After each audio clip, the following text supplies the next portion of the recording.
when we first started talking about this workshop, we asked each of the participants to kind of make requests if they wanted topics covered. And one of the topics that people requested was social emotional learning.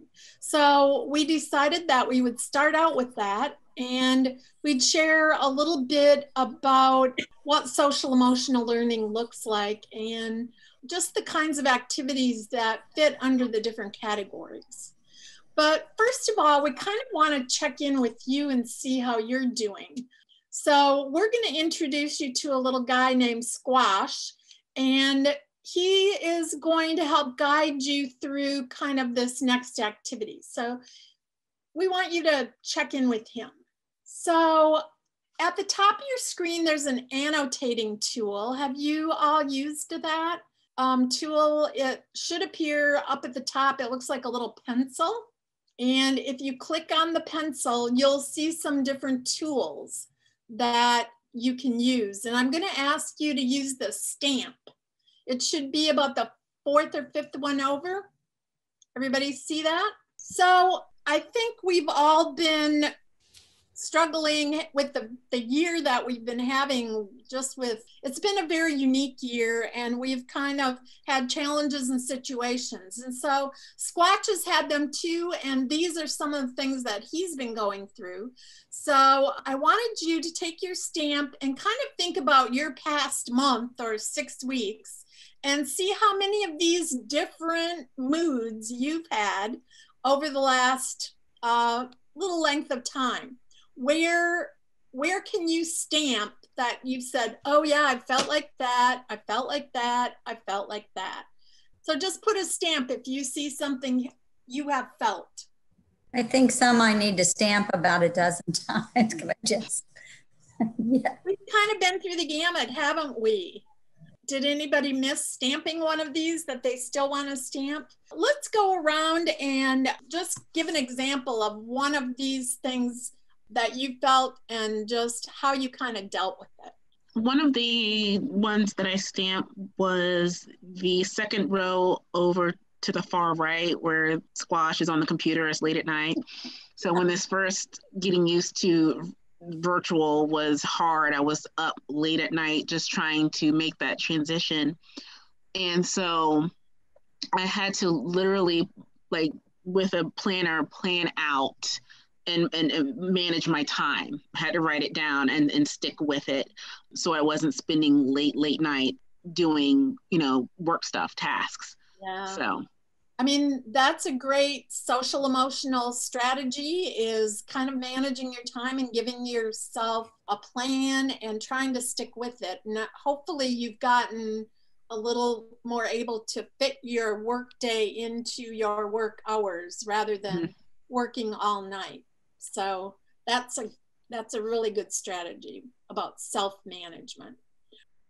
I'm going to choose the first one in the second column with all the emails. It seems like I get it feels like I get 100 emails a day, and I'm just exaggerating, but I'm constantly receiving emails, responding to emails because we're virtual, and that's the way we seem to be communicating right now. If it's not through email, it's through Zoom meetings. So that's that way, doesn't it? Yes, yes. Anybody else feel that way? You get like, I walk away from my emails sometimes and I have like 100 emails when I get back. I don't know where they come from. So have you figured out a strategy for that? Not really, because due to us being virtual, that's really the best way to communicate with my teachers, and the administrators and the teachers, is through email. Like I said, if it's not by Zoom, it's either by email. Well, hopefully you can prioritize the ones you have to respond to right away and the ones you can kind of wait a little. Right, I try to do that. Yeah, I try to. Great. I did the email one. I was laughing. And I figured out, I just closed the computer now, because I'm up here sometimes from 7 o'clock in the morning to about 6, 7 o'clock at night answering emails, or then you're answering the telephone. So I've learned in my last class that I have to prioritize some things. And so I just shut the computer. Like when this class is done, I'm done. That's it. I'm not answering another thing. Yeah. You know, it can wait. I've learned things can wait to the next day. So you have to protect some time for yourself. Mm-hmm. And those are all great strategies for you to use. And it's really about like protecting yourself and taking care of yourself. So, and you know, we talk about that all the time at our staff meetings. It sometimes gets difficult, but it's always something to strive for, and just managing time to help yourself get through the day in a healthy way. If you think of Swatch, just think about like the good enough kind of in the middle, and how you can just think about managing that time for yourselves. So let's talk about one of the things that we talk about to our students is taking care of ourselves and self-management. So let's talk about SEL and the categories that we can think about when we're talking about instruction. I'm going to clear those little stamps for now, and we're going to move on. All right. So I have a short little video here from Edutopia. If you've read any of their articles or seen any of their videos, they explain kind of the 5 keys to social emotional learning success. And they use those 5 keys because there are 5 different areas that they're going to talk about. So we're going to watch this short little video.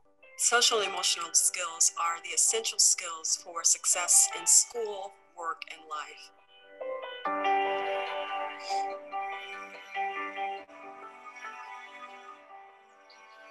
Social emotional learning centers their mind and body. It reduces their emotional tension so they can be open to new content and material. We find that academic outcomes increase exponentially when students are nurtured, loved, and cared for, that we get much more out of them when we first address social emotional needs. So for us, it's actually an academic intervention and not just an emotional one. If we expect students to be college and career ready, it's important for us to focus on these skills and competencies: self-awareness, self-management, social awareness, relationship skills, and responsible decision-making.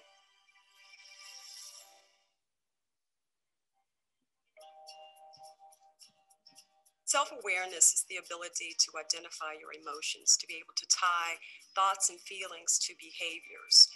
We find that self-awareness is one of the hardest things for young people, being aware of their own body space and the impact of their words and emotions on other people. So a lot of the work we do is reflective, through conflict mediation, through circles, through journaling, having them see their own impact on the world, and then how to shift that or make a different choice next time. Self-management is the ability to self-motivate, to have self-control, to regulate one's emotions. In the classroom, that may be a breathing exercise, or that might be counting 5 or taking a break.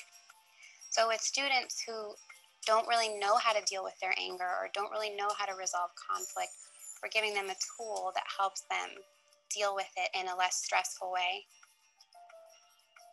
Social awareness is about embracing diversity, showing empathy for others. Activities might include service learning projects, addressing social justice issues. Role-playing is a great opportunity for students to address how a person might have felt in a conflict on the playground. We're going to see if other people have had some of the very same experiences around bullying that we've had. You're in my boat if you have a bully now. Wow, I see a lot of people. Relationship skills are important in project-based learning. It's the ability to work cooperatively with someone to resolve conflict. It's the one skill you need your whole life. You may not need calculus tomorrow, but you have to know how to work in a relationship, whether it's for a coworker or a life partner. You have to know how to handle conflict and how to handle challenges. Sometimes at recess, Hermione would come over and just start talking about us and saying mean things. Is it your job to make Danae's job at school hard? No, I know it's a form of bullying, and sometimes I'll say sorry to her, So you choose to be someone's ally and make a better choice. Responsible decision-making is considering the well-being for self and others. It's evaluating the consequences for various behaviors or actions. We do this through shared agreements, one-to-one problem solving, or having students debate an issue.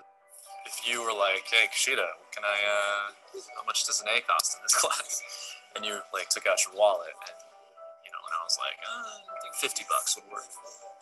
Which one of us would be corrupt in that case? You're the one that's asking for the money? We're truly teaching these students to be productive citizens. We're teaching them life skills. We're teaching them how to problem solve effectively. We're teaching them how to be resilient. I think of all the billions of dollars we've spent on Title I and all these intervention programs. And when all is said and done, what do we have to show for it? I think we're trying to teach technical things instead of devoting some of the resources to teach who you are as a person. Once you know who you are, then learning becomes exciting because you've already established a discipline.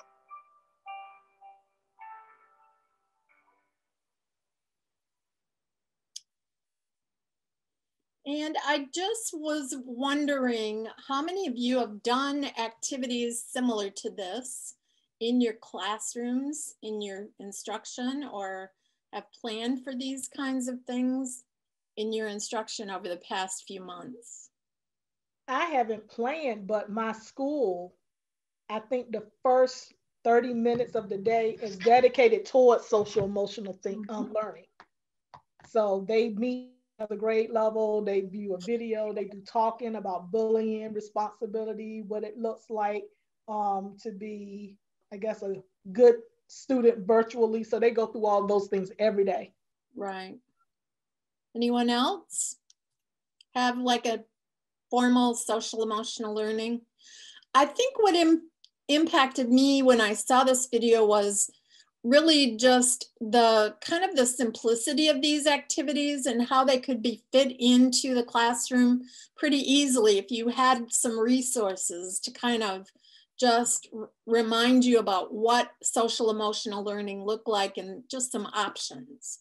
So I thought what I would do is show you a few of those activities that would fit into the areas that CASEL has identified as the 5 SEL focus areas.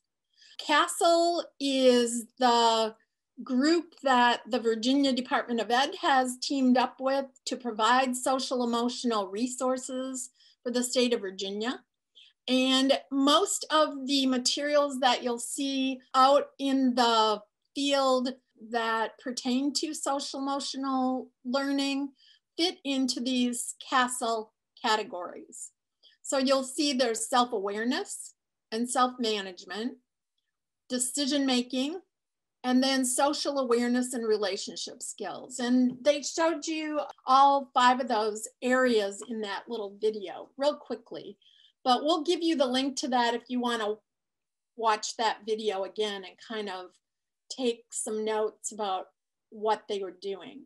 The first thing I wanted to talk with you about is that self-awareness and self-management area.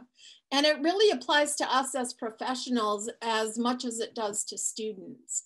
And this area of social emotional learning for the adults in our lives helps to lessen burnout and turnover when we're more self-aware and we can manage our time.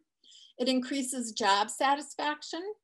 It helps you kind of look at that inner self and that inner motivation. It helps improve relationships with students, of course, and we know those are really key to all learning and to classroom management as well. And then it helps lead to higher academic achievement. So I think that's why social emotional learning has taken such a place in education lately with the adverse childhood experiences kids are having, the ACEs, and all the struggles that students and teachers are going through during this time. And so we know how important it is. Here's a quick little activity that is a social emotional learning activity with regard to self-management. and self-awareness. So thinking about the best friend, how your best friend kind of brings out the best in you. That's a quote by Henry Ford. He said, "My best friend's the one who brings out the best in me." So we want to think, this is an activity. So I'd like you to recall a time, just think about a time when you had a close friend who was really struggling in some way. I know that I've got a sister-in-law who's struggling with some new situations in her life where her 8-year-old step-grandson is now living with her, and we've been talking about it. And so thinking about you as the friend of this person, the friend of my sister-in-law, how do I respond to my sister-in-law in this situation? Think about your response. How did you respond? What was your reaction? Was it a helping reaction? Was it a trying to calm them, trying to encourage them? Yes?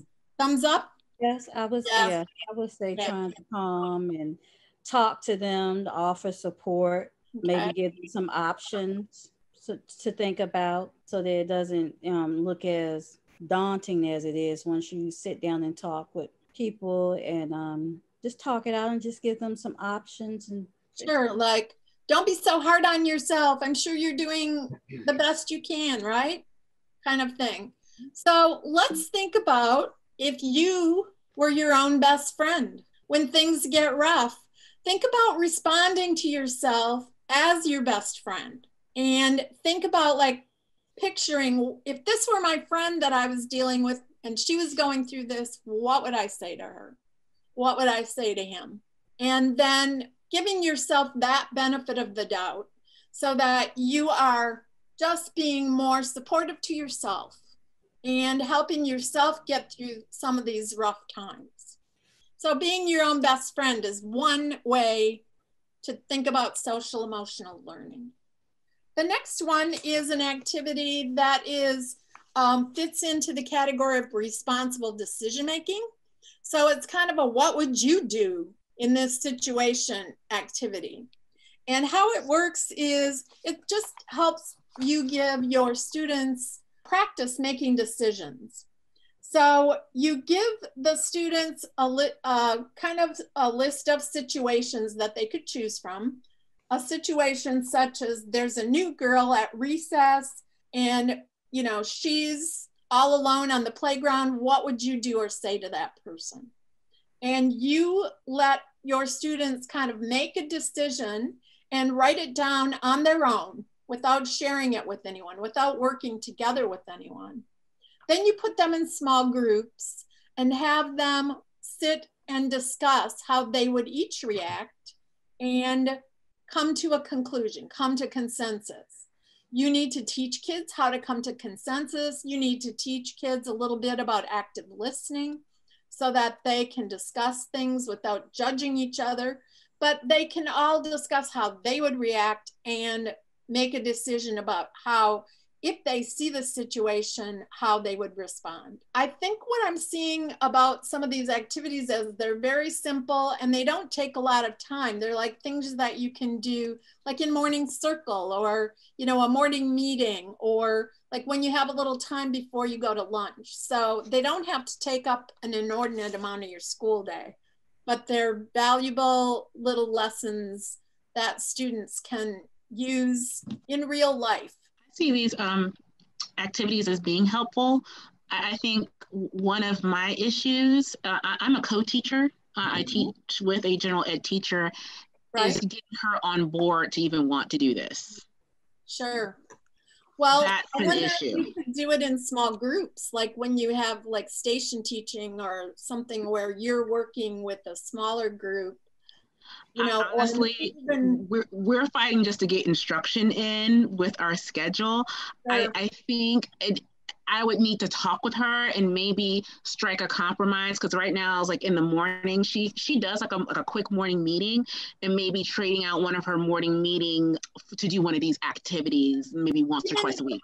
Even once a week, starting with once a week. Let's talk about and I think you know, most of the literature that I've read has talked about like, what do my students need the most, you know, at this point in time. So, you know, starting out, there's the two other areas would be relationship skills. You know, like it's kind of hard to build relationships distance wise. So maybe something like that where kids can have a get to know you activity, like this new friend bingo, where they get to know things about each other. Can be a quick introduction, you know, in the beginning of the day. Or this one is just listening circles. So I feel like this one this is like active listening, teaching kids how to be active listeners. So this could even be part of instruction, so that you're talking about an issue maybe in social studies or something, or a literature, you know, and you can use it within that context. So I do think there's a lot more to learn about social emotional learning than we can share with you in this quick half hour, but I just wanted to give you some resources. We've got a list of resources with activities, like simple activities like this. There are tons of them on the website that we'll share with you, and you can try one out and see how it works. I hope that you at least can share yourself some of these activities to help yourself get through the day, and that maybe sharing that with your co-teacher too, to help them just make it through the next 6 months. Okay, I've got some resources at the end, and we will share this PowerPoint with you so you have them all. And that is the section that we have for you on social emotional learning.